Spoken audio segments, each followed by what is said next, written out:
Hello government officers, நம்ம இந்த வீடியோவில் என்ன பார்க்க போகிறோம் அப்படின்னா, சிந்து சமவெளி நாகரிகத்தில் 6th ஸ்டாண்டர்ட் புக்கில் இருக்கக்கூடிய 6th ஸ்டாண்டர்ட் சோஷியல் சயின்ஸ் புக்கில் இருக்கக்கூடிய சிந்து சமவெளி நாகரிகத்தை பற்றி பார்க்கலாம். ஸோ ஃபஸ்ட்டு வந்து அவங்களுடைய பீரியட்ஸ் வந்து கொடுத்துருப்பாங்க. பீரியட்ஸ்னால் என்னென்ன இயர்ஸ் அப்படின்ற ஒரு காலக்கோடு மாதிரி கொடுத்துருக்காங்க இல்லையா. மெசபடோமியா, எகிப்து, சிந்துவெளி, சைனா நாகரிகம். இப்போது இதில் வந்து இயர்ஸ் வந்து நம்ம ஞாபகம் வச்சுக்கணும். இயர்ஸ் எப்படி ஞாபகம் வச்சுக்கலாம்னா, சிந்துவெளி அப்படின்னாலே நமக்கு தெரியும் 3300 டு 1900, 3300 டு 2600 ஒரு பீரியட், 2600 டு 1700 ஒரு பீரியட், 700 டு 900 ஒரு பீரியடுன்னு 3 காலமாக வரும் இல்லையா. அந்த இதுக்கு 3300 டு 1900 சிந்து சமவெளி நாகரிகம். எகிப்து அப்படின்னு பார்த்தா இங்கே 31-11 இதை ஞாபகம் வச்சுக்கோங்க. எகிப்து 31-11. மெசபடோமியா அப்படிங்கிறது 35-20. 35-20 சைனா வந்து நம்பர்ஸாக இருக்கும். சைனா வந்து 1122 அந்த மாதிரி ஃபேன்சி நம்பராக இருக்கும். 1700-1122. ஸோ 4 நாகரிகம் இருக்குது. ஃபஸ்ட்டு மெசபடோமியா 35-20 ஞாபகம் வச்சுக்கோங்க. எகிப்து அப்படின்னா 31-11. என் கூடவே சேர்ந்து அப்படியே ரீகால் பண்ணிக்கிட்டே வாங்க. புக்ஸில் இருக்கிற இந்த வீடியோஸ் பார்க்கும்போதே அந்த புக்ஸ் உங்களுக்கு ஷோ ஆகும் இல்லையா. அப்படியே சேர்ந்த மாதிரி படிச்சுக்கிட்டே வரலாம், ஓகேவா. ஸோ எகிப்து நாகரிகம் 31-11. சிந்து சமவெளினா 3300, 1900. சைனா வந்து 1700 டு 1122 நம்பர்ஸாக இருக்கும். இப்போது நம்ம ஏற்கனவே 11th ஸ்டாண்டர்ட் புக்கில் பார்த்த மாதிரி தான் இங்கே என்னென்ன வருதுங்கிறத கொஞ்சம் டீட்டெயில்டாக கொடுத்துருப்பாங்க. நம்ம அதில் பாயிண்ட்ஸாக படிச்சிருப்போம். இங்கே வந்து எக்ஸ்ப்ளனேஷன் மாதிரி கொடுத்துருப்பாங்க. அதை தான் இங்கே காலக்கோடில் கொடுத்துருக்காங்க. மெசபடோமியா, சிந்து சமவெளி, எகிப்து, சைனா நாகரிகம், ஆற்றங்கரைகளும் பற்றி கொடுத்துருப்பாங்க. ஸோ எகிப்தை வந்து என்ன சொல்லுவாங்கன்னா மஞ்சள் நாகரிகம் அப்படின்னு கூட சொல்லுவாங்க. இப்போ வந்து ஏன் இவங்க நதிக்கரையில் குடியேறியிருக்காங்க அப்படிங்கிறத பார்க்கும்போது நம்ம வந்து நம்மளோட லைஃப் ஸ்டைலுக்கு ஏற்ற மாதிரி தான் சிந்து சமவெளி நாகரிகமும் இருக்கும். ஸோ ஃபஸ்ட்டு வந்து வளமான மண், ஆறுகளில் பாயும் நன்னீர், குடிப்பதற்கும் கால்நடைகளின் தேவைகளுக்கும் ஃபஸ்ட்டு லேண்டு நல்லா இருக்கணும். அப்புறம் வந்து அவங்களுடைய வாட்டர் ஃபெசிலிட்டி, கால்நடை யூஸ் பண்ணக்கூடிய ஃபெசிலிட்டி, போக்குவரத்துக்கு ஏற்ற வழிகளாக இருக்கணும். அப்படின்றதுனால தான் நதிக்கரையில் வந்து குடியேறியிருக்காங்க. இந்த 3 பாயிண்ட்டு. ஹரப்பா அப்படின்னாலே வந்து புதையுண்ட நகரம், மாஞ்சதாரோ அப்படின்னா இடுகாட்டு மேடு. இந்த 2ஐயும் மைண்டில் வச்சுக்கோங்க.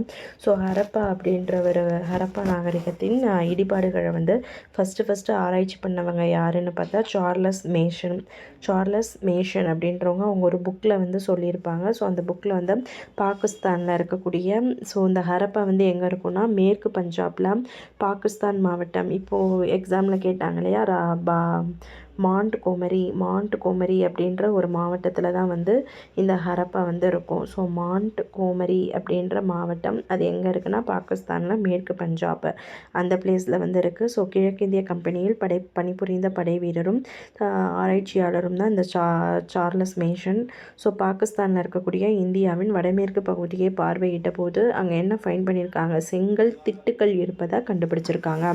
ஸோ இந்த கூற்று வந்து யார் சொன்னாங்க அப்படின்னு கேட்பாங்க. அந்த பாலடைந்த செங்கோட்டை உயரமான சுவர்களுடனும் கோபுரங்களுடனும் ஒரு மலை மீது கட்டப்பட்டுள்ளது அப்படின்னு அந்த சார்லஸ் மேஷன் வந்து புக்கில் எழுதியிருப்பாங்க. நெக்ஸ்ட்டு 1856 அப்படின்னா லாகூர் டு கராச்சிக்கு ரயில் பாதை போடும்போது அங்கே நிறைய சுட்ட செங்கற்கள் இருக்குது அப்படின்றது. அந்த லாகூர் டு கராச்சின்ற அந்த முல்தான் பாதை போட்டுவாங்க இல்லையா, அந்த டைமில் வந்து அவங்களுக்கு என்ன கையில் மாட்டோம்னா சுட்ட செங்கற்கள் வந்து கண்டறியப்பட்டிருப்பாங்க. பட் அதை பற்றினது என்ன அப்படின்ற முக்கியத்துவத்தையே அந்த மக்கள் வந்து உணராமல் யூஸ் பண்ணாமல் அதை வந்து பயன்படுத்தியிருப்பாங்க. அப்புறம் பின்னாடி ஆராய்ச்சி பண்ணும்போது தான் அது நமக்கு தெரிய வரும். 1920 தொல்பொருள் ஆராய்ச்சியாளர்கள் ஹரப்பா மற்றும் மொஹஞ்சதாரோ நகரங்களை அகழாய்வு செய்ய ஆரம்பிக்கிறாங்க.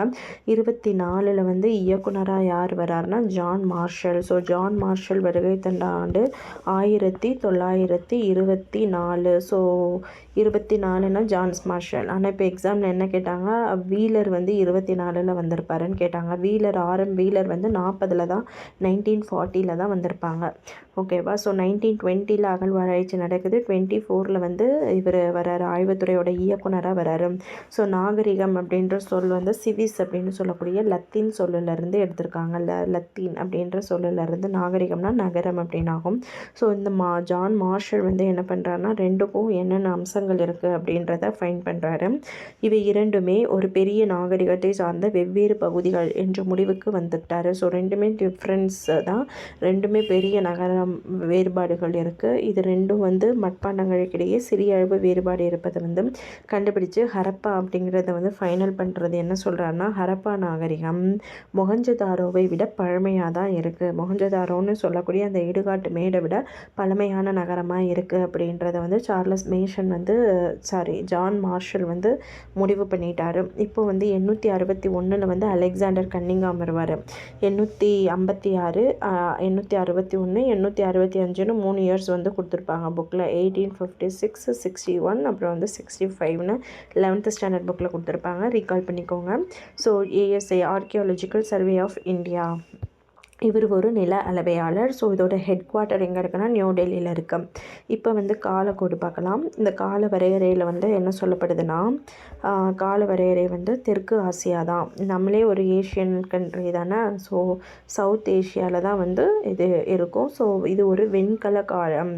இது ஹரப்பா நாகரிகம் ஒரு என்ன காலம்னு கேட்டாங்கன்னா வெண்கல காலம். பீரியட் வந்து 3300 to 1900. ஸோ C14 அப்படின்னு சொல்லக்கூடிய கதிரியக்க கார்பன் மெத்தட் அதை யூஸ் பண்ணி தான் வந்து ஃபைன் பண்ணியிருப்பாங்க. ஸ்கொயர் ஃபீட் வந்து சதுர கிலோமீட்டர் பார்த்திங்கன்னா 13 lakh ஸ்கொயர் ஃபீட் இருக்குது. நகரங்கள் 6 பெரிய நகரங்கள் இருக்குது. கிராமங்கள் வந்து 200க்கும் மேற்பட்டவையாக உள்ளன. அப்புறம் ஒரு பாக்ஸில் கொடுத்துருக்காங்கல்ல, இது என்னன்னு பார்க்கும்போது என்னென்னா, பாக்ஸில் வந்து தொல்லியலாளர்கள் எவ்வாறு புதையுண்ட நகரத்தை கண்டுபிடிக்கிறார்கள். ஸோ எப்படி கண்டுபிடிப்பாங்க அப்படின்னா, மொத்தமாக போயிட்டு தோண்ட மாட்டாங்க, கொஞ்சம் கொஞ்சமாக எடுப்பாங்க. அகழ்வாராய்ச்சியாளர்கள் அந்த நீங்கள் மூவிஸ்லலாம் பார்த்தீங்கன்னா தெரிஞ்சிருக்கும், கொஞ்சம் கொஞ்சம் அந்த செங்கல் என்னென்ன ஜாமான் இருக்கோ எல்லாத்தையும் அப்படியே போயிட்டு நம்மளை மாதிரி தோண்டாமல் அதுக்குன்னு ஒரு குட்டி குட்டி ப்ரஷ்ஷு அந்த மாதிரி யூஸ் பண்ணி தானே பார்ப்பாங்க இல்லையா. ஸோ செங்கல்கள், கற்கள், உடைந்த பானை ஓடு அதெல்லாம் வச்சு தான் ஆராய்ச்சி பண்ணுறாங்க. இலக்கிய ஆதாரங்கள் வந்து பயன்படுத்துகிறாங்க. வான்வழி புகைப்படங்கள் மூலம் புதையுண்ட நகரங்கள் மற்றும் இடங்களின் மேற்பரப்பை கண்டறிந்து கொள்கிறார்கள். ஸோ ஃபோட்டோஸ் பார்த்தோமே வந்து புதையுண்ட நகரங்கள் எங்கே இருக்குது அப்படின்றது. நிலத்தடிக்கு வந்து மேக்னெட்டிக் ஸ்கேனர், ஸோ காந்தப்புல வருடி. மேக்னெட்டிக் அப்படின்னா காந்த, விஷுவல் ஸ்கேனர்னால் என்னென்னு இப்போ குரூப் 4 எக்ஸாமில் கேட்டாங்களா, காட்சி புல மேவி அப்படின்னு அதுக்கு மீனிங்கு. அது மாதிரி காந்தப்புல வருடினா மேக்னெட்டிக் ஸ்கேனர். எஞ்சிய தொல்பொருட்கள் புதையுண்டு இருக்குதா இல்லையா அப்படின்றத ரேடார் மெத்தடில் தான் யூஸ் பண்ணுவாங்க. ஓகேவா ஃப்ரெண்ட்ஸ். நெக்ஸ்ட்டு வந்து இதெல்லாம் அதில் இருக்கக்கூடிய பிளேசஸ். மொஹஞ்சதாரோ யார் ஃபைன் பண்ணாங்க, டோலவிரா, லோத்தல், அம்ரி, கோட்டிஜி, கன்வேரிலாலா, காளிபங்கன், ஹரப்பா, ராக்கி கர்கி, மிட்டதா, இதெல்லாம் எந்த ஆறுகளை சுற்றி ஓடுது, எந்தெந்த ஆராய்ச்சி அறிஞர்கள் கண்டுபிடிச்சாங்க அப்படின்றத வந்து இது. இப்போ மொஹஞ்சதாரோ அப்படின்னா ஆர்டி பேனர்ஜி, அதுக்கு நான் ஒரு ஷார்ட்ஸ் வீடியோ போட்டிருக்கேன், அதை நீங்கள் பாருங்கள். ஓகேங்களா. ஸோ நெக்ஸ்ட்டு வந்து நகர நாகரிகம்னு சொல்லிட்டோம். நகர நாகரிகம் அப்படின்றதுக்கான காரணங்கள் வந்து எதை வச்சு இப்போ இதை சொன்னீங்க அப்படின்னா, இப்போது இது ஒரு சிட்டி தான் அப்படின்றத வந்து எப்படி அதுக்கேற்ற மாதிரி ஒரு பிளான் பண்ணி திட்டமிட்டிருக்காங்க. கட்டிடக்கலை வேலைப்பாடு நல்லா இருக்குது, ரொம்ப ஹைஜீனிக்காக இருந்திருக்காங்க. அப்புறம் வந்து எடைகள், அளவீடுகள், மெஷர்மெண்ட் எல்லாம், விவசாயம் எல்லாமே வந்து பக்காவாக இப்போ உள்ள மாதிரியே அப்பையும் எப்போ 5000 பழமையான ஹரப்பா நாகரிகம் வந்து இப்படியெல்லாம் பண்ணியிருக்காங்கன்னு சொல்கிறாங்க. ஸோ இவங்களுடைய தனித்தன்மை வந்து என்னென்னா, மேல் நகரம் கீழ் நகரம்னு 2 பகுதிகளாக வந்து திட்டமிட்டிருப்பாங்க. மேல் நகர பகுதிகளை வந்து என்ன செஞ்சுருக்காங்கன்னா, நகரத்துடைய மேற்பகுதி வந்து எப்போவுமே உயரமாக தான் இருக்கும். உயரமாக இருந்தால் வந்து அது கோட்டை அப்படின்னு சொல்லுவாங்க. இதில் ஹெட்டு வந்து யாருன்னா நிர்வாகிகள் தான் இருப்பாங்க. ஸோ மொஹஞ்சதாரோ தான் மேல் நகர அமைப்பு. பெருங்குளம், தானிய களஞ்சியம் வந்து இங்கே இருக்கும். கீழ் நோக்கம்னா கொஞ்சம் தாழ்வாக இருக்கக்கூடிய பகுதி. இங்கே வந்து பொதுமக்கள் வந்து வசிப்பாங்க. இங்கே யாருன்னா நிர்வாகிகள் வசிப்பாங்க. ஓகேங்களா. நெக்ஸ்ட்டு வந்து மெகர்கர் சிந்துவெளி நாகரிகத்தின் முன்னோடி அப்படின்றத வந்து எப்படி சொல்கிறோம் அப்படின்னா, மெஹர்கர்கர் அப்படிங்கிறது வந்து ஒரு புதிய கற்கால மக்கள் வாழ்ந்த இடமாக தான் கருதப்படுகிறது. ஸோ ஹரப்பாங்கிறது ஒரு வெண்கல காலம், மெஹர்கர்கர் அப்படிங்கிறது வந்து புதிய கற்கால மக்கள் வாழ்ந்த இடம். ஸோ பாகிஸ்தான் நாட்டில் பலுச்சிஸ்தான் இது வந்து மெயினுப்பா, கொஞ்சம் ஞாபகம் வச்சுக்கோங்க. பாகிஸ்தான் நாட்டில் பலுச்சிஸ்தான் மாநிலத்தில் போலன் அப்படின்னா ஆற்றுப்பகுதி பள்ளத்தாக்கில் தான் அமைஞ்சிருக்கும். தொடக்க கால மனிதர்கள் வாழ்ந்ததாக கண்டறியப்பட்ட இடங்களில் ஒன்று. ஸோ வேளாண்மையிலும் கால்நடை வளர்ப்பிலும் ஈடுபட்டதாக சான்று வந்து கிடச்சிருக்கு. 7000 ஒட்டிய காலத்திலேயே மெஹர்கர்கரில் நாகரிகத்துக்கு முந்தைய வாழ்க்கை நிலவியதாக கண்டுபிடிச்சிருக்காங்க. ஸோ இந்த மெஹர்கர்கர் வந்து எங்கே இருக்குது அப்படின்ற இந்த பிளேஸ் மட்டும் தெரிஞ்சுக்கிட்டால் போதும், ஓகேங்களா. ஸோ பாகிஸ்தான் மாவட்டம் எங்கே இருக்குது? பலுச்சிஸ்தான், பாகிஸ்தான் நாட்டில் பலுச்சிஸ்தான் மாநிலத்தில் போலன் அப்படின்ற ஆற்றுப்பகுதியில் தான் வந்து இந்த பிளேஸ் வந்து பள்ளத்தாக்கில் வந்து அமைஞ்சிருக்குன்றது ஞாபகம் வச்சுக்கோங்க. இப்போ தெருக்கள் வீடுகள் வந்து எப்படி இருக்குன்னு பார்த்தோன்னா, தெருக்கள் வந்து எப்படி இருக்குது? ஒரு சட்டக வடிவ அமைப்பில் இருக்கு, நேராக அமைச்சிருக்காங்க. வடக்கு தெற்கு கிழக்கு மேற்கு இது கேட்பாங்க. வடக்கு தெற்கு கிழக்கு மேற்கு, அதாவது இதுதான் east, this is west, this is north, this is சவுத்துன்னு சொல்கிறோமா. ஸோ வடக்கு தெற்குனா இந்த ஆங்கிள் இது தானே நார்த்து. ஸோ நார்த்துலேருந்து வடக்கு தெற்காகவும் கிழக்கு மேற்காகவும் இப்படி ஞாபகம் வச்சுக்கோங்க. கிழக்கு மேற்காகவும் வந்து செஞ்சோன்னா செங்கோணத்தில் தான் வெட்டிக்கிடுது. செங்கோணத்தில் தானே இருக்குங்க இல்லையா. ஓகே, நெக்ஸ்ட்டு வந்து சாலைகள் வந்து அகலமாக வளைவான முனைகளாக இருக்கும்.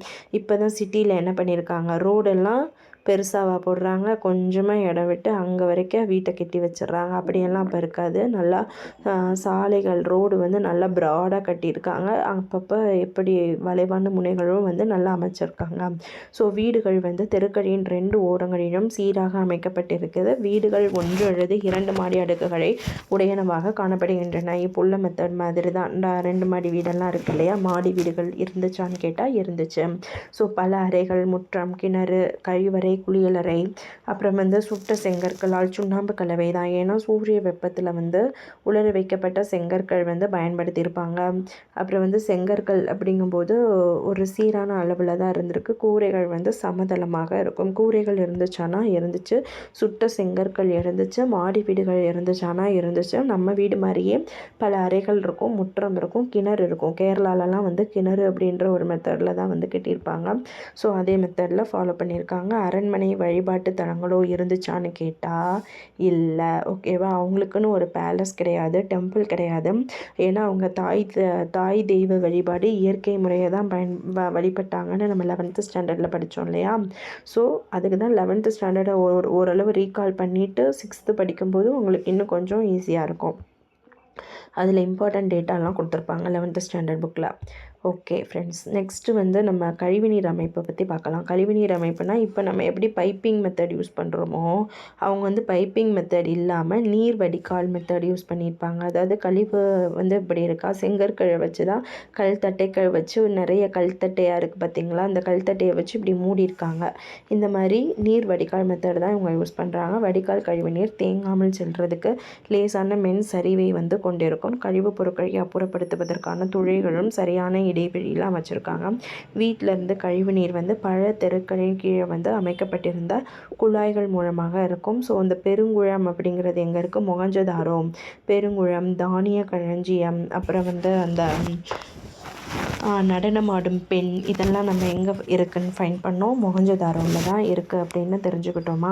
ஸோ ஒவ்வொரு வீட்டிலும் வந்து திடக்கழிவுகள் இப்போது வாட்டர் இருந்தால் இதில் போயிடும். இப்போ திடக்கழிவுகள்னால் என்ன பண்ணுவோம், நம்ம இப்போ செப்டிக் டேங்க் யூஸ் பண்ணுற மாதிரி அவங்க வந்து கழிவு நீரை மட்டும் வெளியேற்றி அதுக்கு வந்து குழிகளாக வந்து வச்சுருப்பாங்க. செப்டிக் டேங்க்கு பதிலாக குழிகள் வச்சுருப்பாங்க. இதை ஞாபகம் வச்சுக்கோங்க. நெக்ஸ்ட்டு வந்து பெருங்குளம், மொஹஞ்சதாரோ. இந்த மொஹஞ்சதாரோவில் வந்து என்ன பார்க்குறோன்னா, இது வந்து செவ்வக வடிவத்தில் இருக்கும். ஹரப்பா வந்து என்ன பார்த்தோம், சட்டக அமைப்பில் இருக்கும். ஹரப்பா வந்து சட்டக அமைப்பு, மொஹஞ்சதாரோ வந்து செவ்வக ரெக்டாங்கிள் ஷேப்பில் இருக்கும். நகரின் நடுவில் அமைச்சிருப்பாங்க. நீர் கசியாத கட்டுமானத்துக்கு மிக பழமையான சான்றுன்னு சொல்லலாம். ஸோ சுவரிலும் தளத்திலும் பல அடுக்குகள் இயற்கை தார் கொண்டு பூசப்பட்டிருப்பாங்க. வடபுறம் தென்புறம் இவங்களுக்குமே வந்து என்ன இருக்குன்னா படிக்கட்டுகள் வந்து இருக்கும். கிணற்றிலிருந்து நீர் இறைக்கப்பட்டு பெருங்குளத்தில் தான் விடப்பட்டது. ஸோ உபயோகப்படுத்தப்பட்ட நீர் வந்து வெளியேறதுக்கு இது வகை செஞ்சுருக்காங்க. 3 பாயிண்ட்டு. ஒன்று வந்து செவ்வக வடிவு, இன்னொன்று வந்து இயற்கை தார். நீர் வந்து கசியாமல் இருக்கிறதுக்கு என்ன மெத்தட் யூஸ் பண்ணியிருப்பாங்கன்னா இயற்கை தார் கொண்டு தான் பூசப்பட்டிருப்பாங்க. ஜஸ்ட்டு நீங்கள் இதெல்லாம் காதில் கேட்டாலே போதும். நம்ம ஆப்ஷன்ஸை பார்க்கும்போது இதெல்லாம் இருந்துச்சு சரியானவை தவறானவைன்னு கேட்குறாங்கல்ல. அப்போ இயற்கை தார் கொண்டு பூசப்பட்டு இருந்ததான்னு கொடுத்துருந்தாங்கன்னா ஆமாம் இருக்குது அப்படின்னு நம்ம சூஸ் பண்ணிக்கலாம். ஸோ வடபுறம் தென்புறத்துக்கு படிக்கட்டுகள் அப்படின்றது இருந்துச்சானா இருந்தது.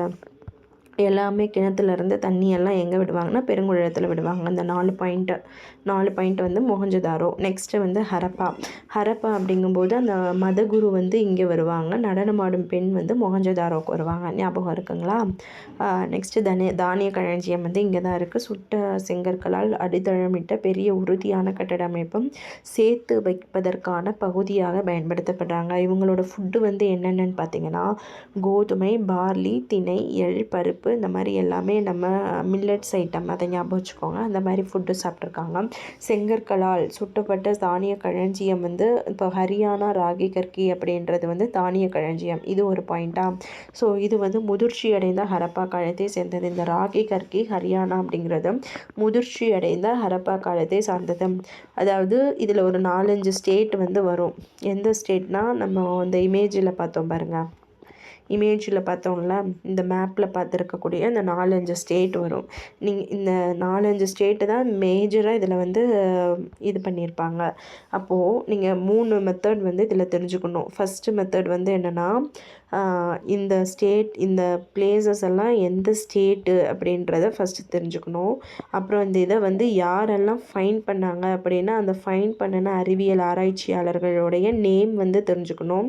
அப்புறம் அவங்க பண்ணக்கூடிய இயர்ஸ் வந்து தெரிஞ்சுக்கணும். Name and years. நெக்ஸ்ட்டு வந்து இந்த ஸ்டேட் வந்து எந்தெந்த ரிவரில் வந்து இருக்குது அப்படின்ற ரிவர்ஸ் வந்து தெரிஞ்சுக்கணும். இதுதான் வந்து ஓவரால் ஹெட்லைனு.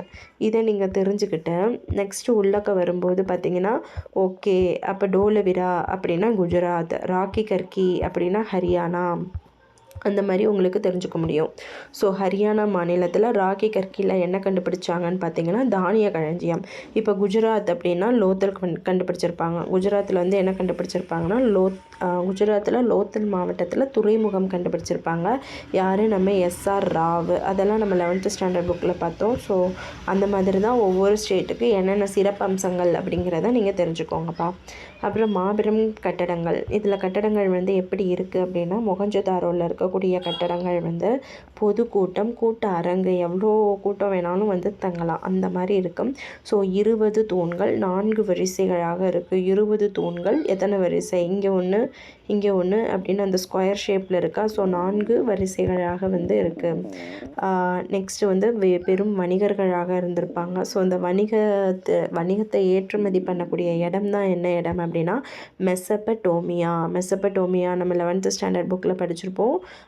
கொஞ்சம் ரீகால் பண்ணிக்கிட்டே வாங்க, ஓகேவா? மெசபடோமியா கூட தான் அந்த ஹரப்பா மக்கள் வந்து அவங்களுடைய பொருட்களை எல்லாமே வணிகம் பண்ணிட்டு வந்திருப்பாங்க. அப்புறம் எடைகள் மற்றும் அளவைகள் பார்ப்போமா? ஸோ டபுளாக இருக்கும். 1:2:4:8:16 அந்த மாதிரி டபுள் மெத்தடில் பண்ணியிருப்பாங்க ஹரப்பா மக்கள். அப்புறம் திடமான சக்கரங்கள், ஆரக்கால் இல்லாத திடமான சக்கரங்கள் பயன்படுத்தியிருப்பாங்க. நெக்ஸ்ட்டு வந்து மெசபடோமியாவுடன் விரிவான கடல் வணிகம் இருந்துச்சானா கடல் வணிகமும் இருந்தது. அந்த கடல் வணிகங்கள் வந்து எங்கே போகுது? ஈராக், குவைத் மற்றும் சிரியா ஆகிய பகுதிகளை குறிக்கக்கூடிய மெசபடோமியாவில் சுமேர் அப்படின்ற பகுதியில் வந்து கிடச்சிருக்கு. ஸோ சுமேரியா நாகரிகத்தில் வந்து அரசன் வந்து யாருன்னா நாரம்சின் அப்படின்றவங்க மெலுக்கா அப்படின்ற இடத்துல வந்து அணிகலன் வாங்கியிருப்பாங்க. ஸோ நாரம்சின் மெலுக்கான்ற பிளேஸில் அணிகலன் வாங்கியிருப்பாங்க. அவர் எந்த பேரரசுனா சுமேரியா அக்காடிய பேரரசு. போக்குவரத்துக்கு வந்து காளைகள் பயன்படுத்தியிருப்பாங்க. பன்றி எல்லா அனிமல்ஸும் யூஸ் பண்ணியிருப்பாங்க. எந்த அனிமலை தவிர குதிரை வந்து அவங்க யூஸ் பண்ணியிருக்க மாட்டாங்க. அதை ஞாபகம் வச்சுக்கணும். ஸோ பாரசீக வளைகுடா மற்றும் மெசபடோமியாவில் கண்டுபிடிக்கப்பட்ட மாதிரி உருளை வடிவ முத்திரைகள் வந்து சிந்து வெளி பகுதியில் வந்து காணப்படுகின்றன. ஸோ இதுதான் அவங்களுடைய வணிகம். இந்த நம்ம பார்த்தோம் இல்லையா, ராகி கர்கி பனவாலி வந்து என்னது, ஹரியானா வந்து தானிய களஞ்சியம்னு பார்த்த மாதிரி கப்பல் கட்டும் தளம் லோத்தல் இது வந்து எங்கே இருக்குன்னா குஜராத்தில் இருக்குது. ஓகேவாங்களா, குஜராத்தில் இருக்கு. ஸோ இந்த கொடுத்துருக்காங்க பாருங்கள், குஜராத்தில் லோத்தலில் கப்பல் கட்டும் செப்பனிடும் தளம் வந்து கண்டறியப்பட்டுள்ளது. ஸோ இவர்கள் மேற்கொண்ட கடல் வணிகத்தை உறுதிப்படுத்துகிறாங்க. குஜராத்தில் இது எங்கே இருக்குது லோத்தல்ன்றது, சபர்மதி ஆற்றங்கரை, இது மெயினுப்பா. சபர்மதி ஆற்றங்கரையில் வந்து குஜராத், அது வந்து துறைமுக நகரம் அப்படின்றது. இதை கண்டுபிடிச்சவர் தான் யாருன்னா எஸ்ஆர் ராவ் அப்படின்றவங்க. இதை வந்து கண்டுபிடிச்சவங்க எஸ்ஆர் ராவ், ஞாபகம் வச்சுக்கோங்க. ஸோ மொஹஞ்சதாரோ தலைவர் வந்து நம்ம யார் பார்த்தோம், ஒரு ஆண் சிலை வந்து இங்கே ஃபைண்ட் பண்ணியிருப்பாங்க. ஆண் சிலை இது வந்து கட்டிடத்தில் கட்டுப்பிடிச்சிருப்பாங்க. நெற்றியில் வந்து எப்படி இருக்குன்னா தலைப்பட்டை இருக்கா, நெற்றியில் வந்து தலைப்பட்டை இருக்குது. வலது கை மேல் பகுதி வந்து ஷோல்டர்லேயும் அணிகலன் யூஸ் பண்ணியிருக்காங்க. தாடி வச்சுருக்காங்க. இப்போ உள்ள ஜென்ரேஷன் பாய்ஸ் எப்படி இருக்காங்க அதை ஞாபகம் வச்சுக்கோங்கப்பா. ஆனால் அவங்க காதில் கடுக்கன் போட்டிருப்பாங்களா, இவங்களும் காதில் கடுக்கன் போட்டிருக்காங்க, தாடி வச்சுருக்காங்க. ஆனால் நெத்தியில் இருக்கக்கூடிய அந்த தலைப்பட்டை மட்டும் எக்ஸ்ட்ரா ஆடு. அப்புறம் தரப்படுத்தப்பட்ட எடைகள் மற்றும் அளவீடுகள் இங்கே இருக்கா, தலையில் அணியப்படும் அணிகலன்கள் காது வரை இணைக்க ஏற்படுத்தியிருப்பாங்க. இப்போ பாய்ஸ் எல்லாம் ஸ்டட் போட்டிருக்காங்க இல்லையா, அது மாதிரி அந்த அப்போ மொஹஞ்சதாரோவில் இருக்கக்கூடிய அந்த ஆண் சிலையிலையும் காது வரைக்க அணிகலன் பயன்படுத்தியிருக்காங்க. இடது தோளில் வந்து பூக்கள் மற்றும் வளையங்களின் வடிவமைப்பில் அலங்கரிக்கப்பட்ட ஒரு மேல் அங்கியால் வந்து மூடப்பட்டுள்ளது. இது போன்ற வடிவமைப்பு அப்பகுதியில் உள்ள மக்களால் இன்றளவும் பயன்படுத்தப்படுவது குறிப்பிடத்தக்கது.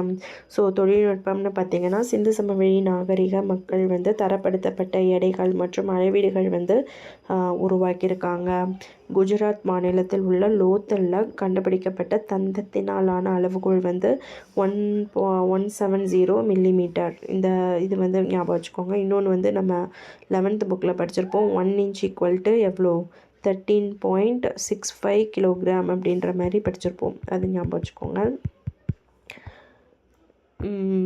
அவ்வளோதான். ஸோ இந்த காலம் வந்து ஒரு செம்பு காலம். கண்டுபிடிக்கப்பட்ட பயன்படுத்தப்பட்ட உலோகம் வந்து என்னென்னு பார்த்தீங்கன்னா செம்பு. மொஹஞ்சதாரோனாலே ஆண் சிலை, அப்புறம் நடனமாடு சிலை வந்து மெயினாக படிக்கணும்.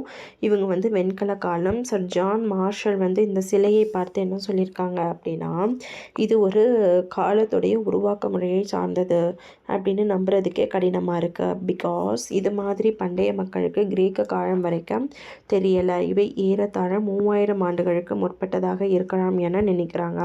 ஸோ அக்காலகட்டத்துக்கு உரியதாகவே இருந்தன என்று தெரிகிறது. அப்புறம் கேவிடி, வாட் இஸ் கேவிடி? கேவிடினா கொற்கை, வஞ்சி, தொண்டி, இந்த மூணும் எங்கே இருக்குன்னா நம்ம பாகிஸ்தானில் தான் வந்து இப்போவும் இருக்கு. இதெல்லாம் அங்கே உள்ள பேர். கொற்கை, வஞ்சி, தொண்டி, மத்ரை, கூடல்கர் என்ற பெயர் கொண்ட இடங்கள் வந்து உள்ளன.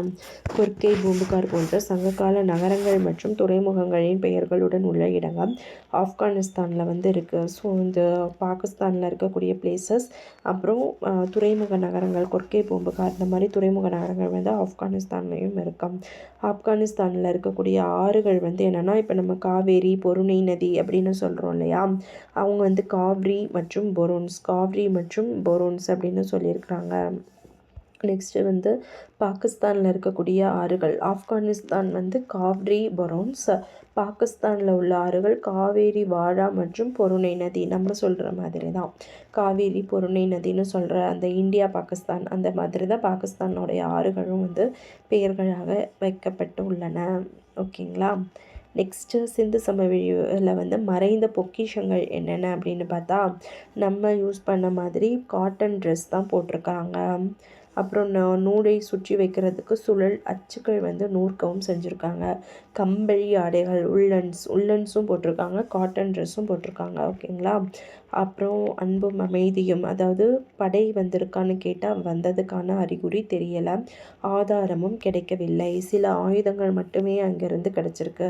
எல்லா ஆயுதங்களும், அதாவது ஹண்டர்ஸ் யூஸ் பண்ணக்கூடிய எல்லா ஆயுதங்களும் வந்து கிடச்சிருக்கும். ஒரே ஒரு ஆயுதம் கிடச்சிருக்காது. அதுதான் என்னென்னா இரும்பு அப்படின்றது வந்து அவங்களுக்கு தெரியாது. இரும்பு, குதிரை அதை பற்றின நாலேஜ் வந்து கிடையாது. அந்த 2 இது இம்பார்ட்டண்ட்டு ப்ரீவியஸ் இயர் கொஸ்டினில் கேட்டிருக்காங்க. அப்புறம் ஆபரணங்கள் வந்து அவங்களுக்கு பிடிக்குமா அப்படின்னு கேட்டால் ஆபரணங்களில் விரும்பி விரும்பி அணிஞ்சிருக்காங்க. அதாவது கழுத்துக்கு, கைக்கு, வளையல், மோதிரம், காதுக்கு, காலுக்கு, இந்த மாதிரி ஏகப்பட்ட அணிகலன்கள் வந்து அணிஞ்சிருக்காங்க. தங்கம், வெள்ளி அந்த மாதிரி விலையுயர்ந்த கற்களாலும் செய்யப்பட்ட அணிகலன்கள் வந்து செய்யப்பட்டிருக்கு. ஸோ கார்னிலியன் பார்த்தோம் இல்லையா, சிவப்பு நிற மணிக்கற்கள். நெக்ஸ்ட்டு சிந்து சமவெளி மக்களுக்கு இந்த இருக்கா இரும்பு குதிரையை பற்றின நாலேஜ் வந்து கிடையாது. இவங்க யார் இப்படி நிர்வகிச்சிருப்பா? ஒருவேளை அரசன் இருந்தாங்களா, எதுவும் நிர்வாகிகள் இருந்தாங்களா அப்படின்னு பார்த்தா நிர்வகிக்க, வணிகத்தை மேம்படுத்த, அமைதி இது பண்ணுறதுக்கு யாராவது ஒரு அதிகார மையம் வந்து கண்டிப்பாக இருந்திருக்கணும் அப்படின்னு யார் சொல்கிறாங்கன்னா வரலாற்று ஆசிரியர்கள் வந்து நம்புகிறார்கள். ஓகே. நெக்ஸ்ட்டு தொழில்கள் அப்படின்னு பார்க்கும்போது வேளாண்மை, கைவினை பொருள் செய்தல், பானை வணைதல், அணிகலன்கள் செய்கிறது, இந்த மாதிரியெல்லாம் ஈடுபட்டனர் என தெரிகிறது. கால்நடை வளர்ப்பும் வந்து அவங்களுடைய தொழில் தான். மட்பாண்டங்கள் செஞ்சுருக்காங்க. அதோட கலர்ஸ் வந்து முக்கியம். சிவப்பு கலர், அப்புறம் வந்து கருப்பு டிசைன் பண்ணியிருப்பாங்க. சிவப்பு வெர்சஸ் கருப்பு. சிவப்பு வண்ணத்தில் இருக்கும், கருப்பில் டிசைன்ஸ் கொடுத்துருப்பாங்க. உடைந்த பானை துண்டுகள் விலங்குகளின் உருவங்களுடனும் வடிவமைப்புகளுடனும் இருக்கும். சமய நம்பிக்கை வந்து இருந்துச்சாப்பா அப்படின்னு கேட்டால் சிந்து சமவெளி மக்களுக்கு வந்து தாய் தெய்வ வழிபாடு. ஸோ இந்த சமயத்தை ஃபாலோ பண்ணவங்க அப்படின்றதுக்கான ஆதாரம் வந்து கிடையாது. ஸோ இவங்க சமணர்கள், வைணவர்கள் அப்படின்ற மாதிரியெல்லாம் கிடையாது. இயற்கையை தான் வழிபட்டிருப்பாங்க. ஸோ தாய் தெய்வ வழிபாடு, அப்புறம் பசுபதி அப்படின்ற சுவாமியை வந்து வழிபட்டிருப்பாங்க. இது ஞாபகம் வச்சுக்கோங்க. அப்புறம் அந்த அரச மரம் இருக்கு இல்லையா, அரச மரத்தில் தான் வந்து கும்பிடுவாங்க. ஸோ இவங்களுக்கு வந்து என்னன்னா ஒரு மதம் அப்படின்றது கிடையாது. கலைத்திறன்கள் அப்படின்னு பார்க்கும்போது பொம்மை, வண்டி, கால்நடை, தலை, கால்கள், அசைக்கக்கூடிய பசு பொம்மைகள், களிமண், இந்த மாதிரி நிறையா அந்த அது பேர் என்ன, டெரகாய்டு சிற்பம்னு இப்போ நம்ம சொல்லிக்கிட்டு இருக்கோம் இல்லையா, அது மாதிரி சுடுமண் பொம்மைகள் எல்லாமே வந்து பண்ணியிருக்காங்க. பொழுதுபோக்கு ஆர்வத்தை காட்டுகின்றன. ஸோ ஓகே, இவ்வளவும் செஞ்சவங்க ஹரப்பாக்கு என்னதான்ப்பா ஆச்சு, எப்படி தான்ப்பா சரியை தொடங்கினாங்கன்னு கேட்டால் அந்த வெள்ளப்பெருக்கினால போயிருக்கலாம், சுற்றுச்சூழல் மாற்றம், இயற்கை சீற்றம், காலநிலை, காடுகள் வந்து அழிஞ்சிருக்கும், ஒருவேளை நோய் தொற்று இருக்கலாம், ஏதாவது படையெடுப்பு வந்திருக்கலாம். இப்படி வந்ததுனால ஹரப்பா நாகரிகமே வந்து அழியப்பட்டிருக்கு. ஸோ முதல் எழுத்து வடிவம் சுமேரியர்களால் உருவாக்கப்பட்டது. இது ஞாபகம் வச்சுக்கோங்க. மொஹஞ்சதாரோவில் தொல்பொருள் ஆராய்ச்சி நடைபெறும் இடம் உலக பாரம்பரிய தளமாக யுனெஸ்கோ அப்படின்ற அமைப்பில் வந்து கொடுத்துருக்காங்க. யுனெஸ்கோ அப்படின்னா மொஹஞ்சதாரோப்பா. நெக்ஸ்ட்டு வந்து இவங்களை பற்றின உண்மைகள் வந்து என்னென்னா மிக பழமையான நாகரிகங்களில் ஒன்று, பழமையான 4 நாகரிகங்களில் பெரிய பரப்பளவு இருக்குது. உலகின் முதல் திட்டமிடப்பட்ட நகரங்கள், மேம்பட்ட சுகாதாரம் மற்றும் வடிகால் அமைப்பு. ஸோ கதிரியக்க கார்பன் மெத்தட் யூஸ் பண்ணாங்கன்னு பார்த்தோம் இல்லையா, என்னதுன்னா கார்பன் C14 அந்த மெத்தட் யூஸ் பண்ணி தான் C14 அப்படின்னாலே நம்ம ஸ்கூலில் படிச்சிருப்போம். வயதை அறியக்கூடிய ஐசோடோப்பான C14 யூஸ் பண்ணி தான் ஒரு இதோட வயதை வந்து நம்ம கண்காணிச்சிக்கலாம் அப்படிங்கிறத. ஸோ மீள் பார்வையில் என்ன கொடுத்துருக்காங்கன்னா, இங்கே தான் நிலையாக வாழ ஆரம்பித்தானா தொடக்கமாக, ஆற்றங்கரை இருந்திருக்க நகர நாகரிகம் திட்டமிட்டு கட்டியிருக்காங்க. ஸோ பொறியியல் திறன் வந்து நிறையவே இருந்திருக்கு. மொஹஞ்சதாரம் அப்படின்னா பெருங்குளம், அந்த ஒரு ஆண் சிலை, நடனமாடும் பெண் சிலை மொஹஞ்சதாரோ. இப்போது இந்த ஏரியா வந்து ரொம்ப முக்கியம். 11th ஸ்டாண்டர்டில் எப்படி படிச்சிருப்போம் அப்படின்னா இந்த ஈஸ்ட்டில் வந்து ஆலம்கீர்பூர் உத்தரப்பிரதேஷ் அப்படின்னு படிச்சிருப்போம். தெற்கு வந்து மத்திய பிரதேஷ் தைமதாபாத் அப்படின்னு படிச்சிருப்போம்.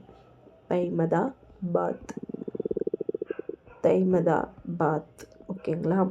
இது வந்து ஆலம்கீர்பூர். இங்கே வெஸ்ட்டில் வந்து என்ன அப்படின்னா அந்த மேற்கு பாகிஸ்தான், ஈராக் எல்லை அந்த இது பார்த்துருப்போம். அதே மாதிரி இங்கேயும் வந்து கொடுத்துருக்காங்க.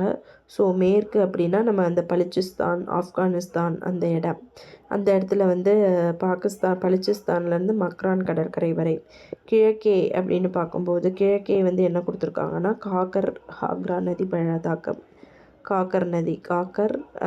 பள்ளத்தாக்கு,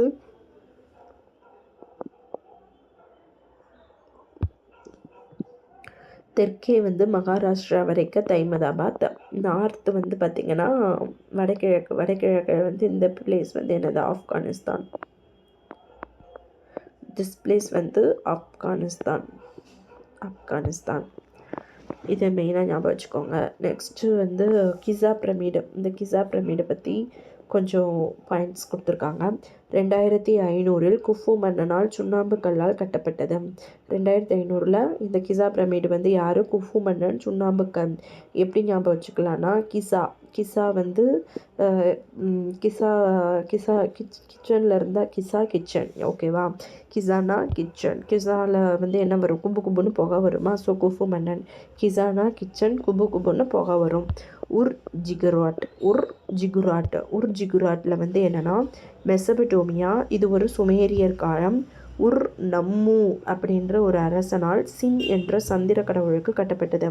இதை எப்படி ரிமெம்பர் பண்ணலான்னா ஜிகுராட் அப்படின்னு கொடுத்துருக்காங்க. இப்போ இது வந்து எந்த கடவுள் அப்படின்னு உங்களுக்கு தெரியலைன்னா உருன்னு வச்சுருந்தா அது ஒரு பாவம்ப்பா. சின்னுனா என்னது? பாவம் தானே.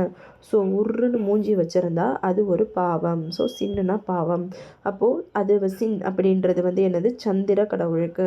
நம்ம உருன்னு எப்போ இருப்போம்னா இருட்டாச்சுன்னு வச்சுக்கோங்க. சந்திரன்னா நைட்டு தான் வரும், சந்திரன் நைட்டு வரும். ஸோ உருன்னா இருட்டாகவும், இருட்டாச்சுன்னா சின் அப்படின்றது பாவம். உருன்னு மூஞ்சியை வச்சுருந்தா சின்னு. இதை தான் ஞாபகம் வச்சுக்கோங்க. அபு சிம்பல் அப்படிங்கிறது எகிப்து அரசன். அபுதாபி எகிப்து அந்த மாதிரி தெரியும் இல்லையா? ஸோ அபு எத்தனை எழுத்திருக்கு? 2 லெட்டர். ஸோ 2ஆம் ராமசஸ். சிம்பல் வந்து என்னது? ராமசஸ். ஸோ 2ஆம் இரட்டை கோயில். அபு அப்படின்னா 2 லெட்டர், 2ஆம் ராமசஸ், இரட்டை கோயில்கள். ஓகேங்களா? ஸோ கிசா பிரமிடு கிச்சனில் என்ன பண்ணுவாங்க? குபுன்னு புகை வரும். ஸோ குஃபு மன்னன். இயர்ஸ் வந்து 2500. உர் ஜிகுராட்டுங்கிறது மெசபடோமியா சுமேரியர் காலம். அப்படின்னு சொல்லக்கூடிய நம்மு என்ற அரசனால் சந்திர கடவுளுக்கு உர்ன்னு இருக்கிறது வந்து ஒரு சின் எனக்கூடிய சந்திர கடவுளுக்கு வந்து கட்டப்பட்டிருக்காங்க. அபு சிம்பல் அப்படின்றது எகிப்து அரசன். ஸோ 2ஆம் ராமசஸ் அப்படின்றவங்களால் கட்டப்பட்ட இரட்டை கோயம். அபு அப்படின்றது எகிப்து அரசன், 2ஆம் ராமசஸ், 2ஆம் இரட்டை கோயில்கள். இந்த 3 பாயிண்ட்டுப்பா. அப்புறம் கலைச்சொற்கள். இப்போ எக்ஸாமில் அடிக்கடி கலைச்சொற்கள் கேட்குறனால இதை நம்ம பார்த்துக்கலாம். ஸோ தொல்பொருள் அப்படின்னா ஆர்கியாலஜிஸ்ட், அகழ்வாராய்ச்சி, எக்ஸ்கவேஷன், நகரமயமாக்கல், அர்பன் ஏரியானா தெரியும், நகரமயமாக்கல். சித்திரம் அப்படின்னா பிக்சர்னால் என்னது? சித்திரம்னு சொல்லுவோமா? So pictograph. மாவுக்கல் அப்படின்றது நுரைக்கல். அது எல்லாமே வந்து ஸ்ட்ரீட். ஓகேங்களா? நூலை வந்து சுற்றி வைப்பாங்க இல்லையா? அந்த இது வந்து ஸ்பிண்டில்ஸ். அந்த பேர் நூலை சுற்றி வைக்கக்கூடிய அந்த அட்டை பேர் வந்து ஸ்பிண்டில்ஸ். அப்புறம் இயற்கை தார் பிட்டுமென் அப்படின்னு சொல்லுவாங்க. கைத்திறன் வந்து ஆர்டிஃபேக்ட். கப்பல் கட்டக்கூடியது வந்து டாக்யார்டு. கப்பல் கட்டக்கூடியது குஜராத்தில் இருக்க டாக்யார்டு. முத்திரை அப்படின்னா சீல். ஓகே, இப்போது புக் பேக்கையும் பார்த்துடலாம். புக் பேக்கில் வந்து என்னென்னா சிந்து சமவெளி மக்கள் எந்த காலத்தை பற்றி அவங்க தெரியும், எது வந்து தெரியாதுன்னு கேட்டிருக்காங்க. ஸோ இரும்பு பற்றி அவங்களுக்கு தெரியாது. ஸோ நீங்கள் ஃபஸ்ட்டு பார்க்கும்போது ஆப்ஷன்ஸ் தான்ப்பா பார்க்கணும், எலிமினேட் பண்ணுற மாதிரி. இரும்பு பற்றியே தெரியாது. இரும்பு இருக்குது. அப்போ இந்த 3மே என்னது? வராது. ஸோ செம்பு காலம் தெரியும், வெள்ளி, தங்கம், அந்த விலை உயர்ந்த ஆபரணங்கள்லாம் பயன்படுத்தினாங்களே, அப்போ இதான் ஆப்ஷன் ஏ தான் கரெக்டாக. நெக்ஸ்ட்டு வந்து இந்த நகர நாகரிகம். இது ஒரு உலோக கற்காலம் அல்லது வெண்கல காலம்னு சொல்லலாம். இந்த நாகரிக தொட்டில்கள் வந்து நாகரிகங்கள் ஆற்றின் கரையில் தான் வந்து இருக்கும். ஓகேப்பா. நெக்ஸ்ட்டு வந்து கூற்று காரணம் கொடுத்துருக்காங்க. இது ஒரு நகர நாகரிகமாக? ஆமாம். திட்டமிடப்பட்ட கழிவுநீர் அமைப்பு இருக்கானா? இருக்குது. கூற்றும் காரணமும் சரி. ஹரப்பா நாகரிகம் ஒரு வெண்கல காலமா? எஸ், ஆமாம். அவங்களுக்கு இரும்பை பற்றி தெரியாதுன்னு சொல்லியிருக்கோம். பட்டு வெண்கல காலத்தை சேர்ந்தது. ஹரப்பா மக்களுக்கு இரும்பின் பயன் பற்றி தெரியாது அப்படிங்கிற காரணம் வந்து சரிதான். பட் இதுக்கான காரணமானு கேட்டால் கிடையாது. இது ஒரு வெண்கல காலம். இது வந்து என்ன சொல்கிறாங்க? இயர்ஸ் அந்த புதிய கற்காலமா பழைய கற்காலமா வெண்கல காலமானு சொல்லும்போது அந்த காலத்துக்கும் இரும்புக்கும் ஏதாவது சம்பந்தம் இருக்காப்பானா? இல்லை. அப்போது அதை பற்றி தெரியாது. ஓகேங்களா? ஸோ கூற்று சரி, காரணம் தவறு. அப்புறம் ஹரப்பா மக்கள் வந்து பொறியியல் அளவுக்கு நாலேஜ் பண்ணி ஒர்க் பண்ணியிருக்காங்க. எஸ், கரெக்டாக தான் இருக்கும். கடலின் அலைகள் ஓதங்கள் நீரோட்டத்தை கணித்த பின் கப்பல் கட்டும் தளத்தை வந்து கட்டியிருக்கு அப்படின்னு சொல்கிறது வந்து அக்செப்ட் பண்ண முடியலை. ஸோ காரணம் அப்படிங்கிறது ராங் ஆன்சர். மொஹஞ்சதாரோ பற்றிய குறிப்புகளில் எது சரின்னு கேட்டிருக்காங்க. ஆபரணங்கள் போட்டிருந்தாங்க, தெரியலைன்னு கொடுத்துருக்காங்க. ஸோ இது ராங்கு. சுட்டு செங்கற்களால் வீடுகள் சுட்டு செங்கற்களால் கட்டப்பட்டன. கருவிகள் இரும்பு பற்றிய அவங்களுக்கு தெரியாது. ஓகேங்களா, செய்யப்பட்டனான்னு கொடுத்துருக்காங்க. பல அடுக்குகளால் இயற்கை மெத்தட் கொண்டு யூஸ் பண்ணாங்க. ஆமாம், யூஸ் பண்ணாங்க. வீடுகள் வந்து சுட்டு செங்கற்களால் கட்டப்பட்டனங்கிறது ராங் ஆன்சர். ஸோ பெருங்குளம் அதுதான் கரெக்டாக வரும். நெக்ஸ்ட்டு இது வந்து நகரங்கள் வந்து தெருக்கள் எல்லாமே செங்கல் ஆகியவற்றில் சீரான தன்மை இருக்கும். நன்கு வடிக்கப்பட்ட வடிவமைச்ச வடிகால் அமைப்பு இருக்குது. தானிய களஞ்சியம் அப்படின்னா ஹரப்பா தான். ஹரப்பா எங்கே நம்ம ராக்கி கர்கி, ஓகேங்களா, அங்கே இருக்குது. ஸோ நம்ம 3 பாயிண்ட்ஸுமே கரெக்டு தான். அவங்களுக்கு எதை பற்றி தெரியாது, குதிரை தெரியாது. ஏஎஸ்ஐ அப்படின்றது வந்து யார், நம்ம ஜான் மார்ஷல் ஆர்கியாலஜிஸ்ட் பண்ணியிருப்பாங்க. அலெக்சாண்டர் கன்னிங்ஹாமும் வருவாங்க. ஸோ கோட்டை அப்படின்றது தானிய களஞ்சியம். லோத்தல் அப்படின்னா கப்பல் கட்டக்கூடிய தளம் தான். ஹரப்பா நாகரிகம் அப்படின்றது வந்து காவேரி ஆறு கிடையாதுப்பா, அது வந்து சட்லஜ் அந்த ஆறு, ஓகேங்களா. ஸோ அதனால் இது வந்து ராங் ஆன்சர். இது ஒரு மிக பழமையான நாகரிகம். தொல்லியல் ஆய்வாளராக வந்தது 61 அலெக்சாண்டர் கன்னிங்ஹாம். தானியங்கள்னாலே தானிய களஞ்சியம் சேர்த்து வைக்கக்கூடிய அம்சம். மக்கள் குழுக்களாக சேர்ந்து சமுதாயத்தை உருவாக்குவாங்க. ஓகே, ஸோ சரியாக தவறாக கொடுத்துருக்காங்க. மெஹர் கற்கள் புதிய கற்கால மக்கள் வாழ்ந்த ஒரு இடமா? ஆமாம், சரிதான். தொல்பொருள் ஆய்வில் துறை தொல்பொருள் ஆராய்ச்சிக்கும் நாட்டின் கலாச்சார நினைவு சின்னங்களுக்கும் பாதுகாப்பிற்கு தான் பொறுப்பாக இருக்குதான். தானிய களஞ்சியம் தானியம் சேர்த்து வைக்க சுமேரியர்களால் தான் எழுத்து வடிவம் உருவாக்குனாங்க. இங்கே என்ன கொடுத்துருக்காங்க, சைனீஸ்காரங்கன்னு கொடுத்துருக்காங்க. ஸோ இது ராங் ஆன்சர். மொஹஞ்சதாரோ அப்படின்னா இறந்தோர் மேடு. ஹரப்பானா என்ன சொல்லியிருக்கேன், புதை உண்ட நகரம். அந்த ரெண்டும் வித்தியாசம் தெரியணும். ஸோ வெண்கலம் அப்படிங்கிறது உலோக கலவை. கோட்டை வந்து எப்படி இருக்குன்னா மேடான பகுதி, உயர்ந்த நிர்வாகிகள் தான் இருப்பாங்க. கார்னிலியன் சிவப்பு மணிக்கல். இந்த அவ்வளோதான்ப்பா, book back over. So friends, நம்ம இந்த வீடியோவில் 6th ஸ்டாண்டர்ட் இருக்கக்கூடிய சிந்து சமவெளி நாகரிகம் ஃபுல்லாகவே பார்த்துருக்கோம். ஸோ வீடியோ ஃபுல்லாக ஸ்கிப் பண்ணாமல் பாருங்கள், உங்களுக்கு ஈஸியாக அண்டர்ஸ்டாண்ட் ஆகும். ஒவ்வொன்றுத்தையும் கொஞ்சம் இம்பார்ட்டண்ட் பாயிண்ட்ஸ் எல்லாம் சொல்லியிருக்கேன் இல்லையா, அதை வந்து ரீட் அவுட் பண்ணிக்கோங்க, ஈஸியாக புரியும் ஃப்ரெண்ட்ஸ். நம்ம இதே மாதிரி ஒவ்வொரு வீடியோவில் சந்திக்கலாம். Bye bye. Thank you friends.